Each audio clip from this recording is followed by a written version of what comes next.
स्वागत है आप लोगों का आपके अपने educational channel home science with Pooja में, जिसमें हम बात कर रहे हैं टेक्सटाइल के बारे में।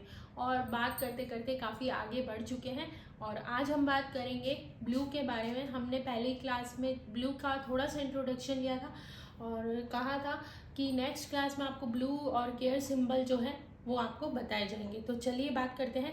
इससे पहले अगर आपने पहले वाली क्लास नहीं देखी तो पहले उससे देखें, उसके बाद में यहाँ पर आए ताकि आपको चीज़ें और भी अच्छे से क्लियर हो जाए।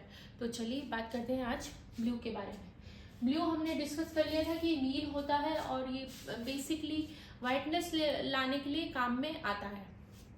ये ब्लू जो होता है ये क्या होता है, नील होता है। हिंदी में हम इसे नील बोलते हैं। और ये सेलुलोजिक फैब्रिक्स जैसे कि कॉटन है, लिनन है।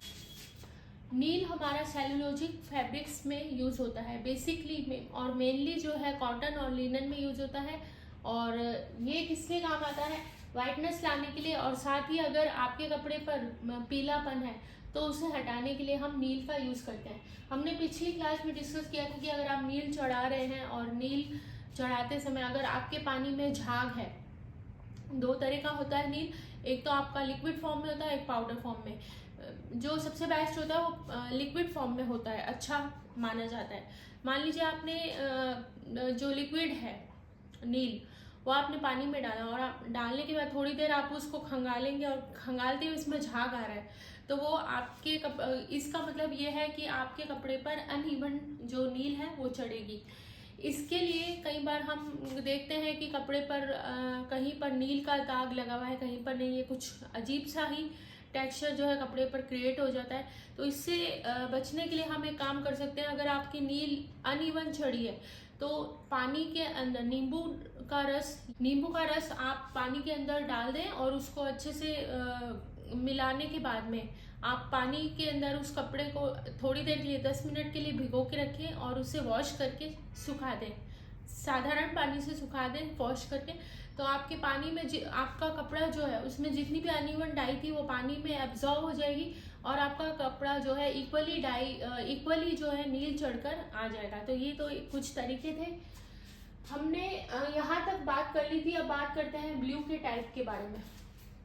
ब्लू के टाइप्स जो हैं वो 4 हैं। पहला है अल्ट्रा मरीन ब्लू, सबसे बेस्ट जो है ये ब्लू होता है। इसका निर्माण होता है सोडियम सल्फेट के द्वारा और साथ ही लकड़ी का कोयला और मिट्टी, 3 चीजें इसमें काम में ली जाती हैं। सोडियम सल्फेट, लकड़ी और मिट्टी, लकड़ी का कोयला और मिट्टी, ये 3 चीजें जो हैं आपके अल्ट्रा मरीन ब्लू में काम में ली जाती है। रंग देने के लिए इसमें रंग देने के लिए ये चीजें यूज होती हैं। और ये जब इसमें चढ़ता है, नील चढ़ती है तो वो जामुनी रंग की दिखाई देती है। तो ये जामुनी नीला रंग जो है इसमें आता है।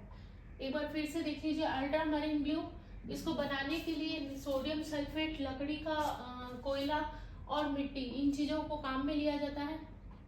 इसके बाद में ये रंग कैसा देता है, जामुनी नीला जो है ये रंग देता है। नेक्स्ट है आपका पर्शियन ब्लू।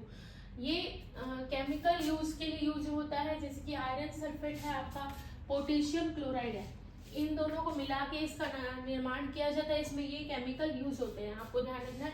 पर्शियन ब्लू के अंदर आयरन सल्फेट और पोटेशियम क्लोराइड, ये दो जो केमिकल हैं वो यूज होंगे और ये जंग का निशान छोड़ देगा। क्या करेगा ये पर्शियन ब्लू, जंग का निशान छोड़ेगा। जंग जैसा जो कलर होता है ब्राउन ब्राउन, वो आपके कपड़े पर दिखाई देता है, इसकी डिसएडवांटेज है। अब बात करते हैं इंडिगो ब्लू, सबसे बेस्ट होता है। ये प्राकृतिक नील है। क्वेश्चन ये आ सकता है कि ये इंडिगो जो है वो किस तरह का नील है, तो ये प्राकृतिक नील, नेचुरल नील है। और इसके एग्जाम्पल है, ये इसकी एग्जाम्पल क्या, और इंडिगो पेड़ के पत्ते से, पेड़ का जो पत्ता है उससे इसका निर्माण होता है। तो इंडिगो जो है प्राकृतिक नील का एग्जाम्पल है। इसका निर्माण पेड़ के पत्ते से होता है और ये पानी में अघुलनशील होता है, लेकिन ये महंगा होता है। जो चीज हमने पहले भी डिस्कस किया था डाई वाले चैप्टर में, जो चीज पानी में अघुलनशील होती है वो भले ही कपड़े पर देर से चढ़ती है, लेकिन एक बार चढ़ने के बाद में वो काफी पक्की हो जाती है और मजबूत हो जाती है। यही चीज इसके साथ भी है। अगर ये पर्शियन ब्लू का नील आपने चढ़ाई तो वो चढ़ेगी तो मुश्किल से, आप उसमें नमक वगैरह यूज कर सकते हैं, लेकिन एक बार चढ़ने के बाद में उतरेगी कम, क्योंकि घुलनशील होगा तो पानी में जितनी भी बार वॉश करेंगे वो निकल जाएगा। इसका ये फायदा है कि एक बार आपने ब्लू कर लिया है तो काफ़ी समय तक ये चल जाता है। तो पर्शियन ब्लू जो है बेस्ट है और इसी वजह से ये महंगा भी है। मेथिलीन अल्कलाइन, मेथिलीन अल्कलाइन जो है एक लोकप्रिय नील है, एक लोकप्रिय नील है और ये पानी में घुलनशील होती है और इसका निर्माण कोलतार से होता है। एक समान होती है डाई इसमें, जो नील चढ़ती है वो एक समान चढ़ती है। तो जितनी भी घुलनशील है वो कम महंगी होंगी आपकी, सस्ती होंगी। और लेकिन एक बार चढ़ाने के बाद आपको बार बार उसको काम में लेना पड़ता है। नील बार बार, एक हफ्ते मान लीजिए आपने चढ़ा दिया तो फिर अगले हफ्ते आपको फिर से इसमें नील करना पड़ता है, इस तरह से। लेकिन अगर पर्शियन ब्लू आपने कर दिया तो काफ़ी समय तक ये चल जाता है, क्योंकि ये पानी में अघुलनशील होता है। ये हमने देख लिया और ये कुछ ज़्यादा बड़ा टॉपिक नहीं था तो ये हमने कवर कर लिया आज। और अब बात कर लेते हैं केयर सिंबल्स के बारे में।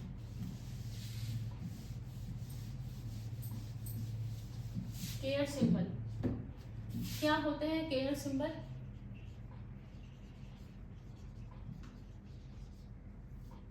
ये आपका मेनली जो है 11-12 का जो होता है उसमें आपका आ जाएगा। कंपटीशन एग्जाम में ज़्यादातर इस तरह के डायग्राम वाले क्वेश्चंस नहीं पूछे जाते हैं, फिर भी आपके कोर्स में है तो आपको बता रहे हैं। ये आपका हो गया वॉश का सिंबल।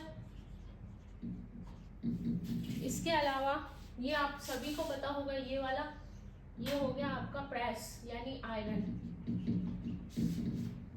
इसके अलावा एक आपका ये इस तरह से होगा, ये है आपका ड्राई क्लीन, ड्राई करने के लिए। और ये सर्कल जो है ये आपका है ड्राई क्लीन। जिस तरह से रोड सेफ्टी में हम अलग अलग सिंबल देते हैं उसी तरह से जो क्लोथ की सेफ्टी है, केयर है, उसके लिए भी अलग अलग केयर सिंबल होते हैं। ये आपका ब्लीच के लिए है, ब्लीच के लिए। और लास्ट वन आपका है ये, लेकिन इसमें आप सोचेंगे ये क्या है, तो ये इस तरह से बन जाएगा ये, तो ये अलग हो गया। ये क्या है? एक व्यावसायिक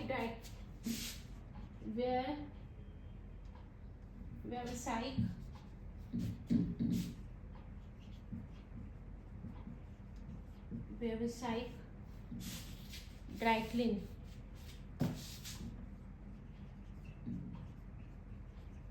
ये हो गए आपके केयर सिंबल। आप एक बार देख लीजिए और चाहें तो आप इसका स्क्रीनशॉट ले लीजिए। पहला आपका है वॉश का सिंबल है, दूसरा आपका है आयरन का सिंबल, ये सब में आपने देखा होगा। ये आपका ड्राई का सिंबल है सुखाने के लिए। ये जो है सर्कल है इस तरह से, तो ये आपका ड्राई क्लीन का है। और ब्लीच के लिए आपका क्या यूज किया गया है? ट्रायंगल यूज किया है।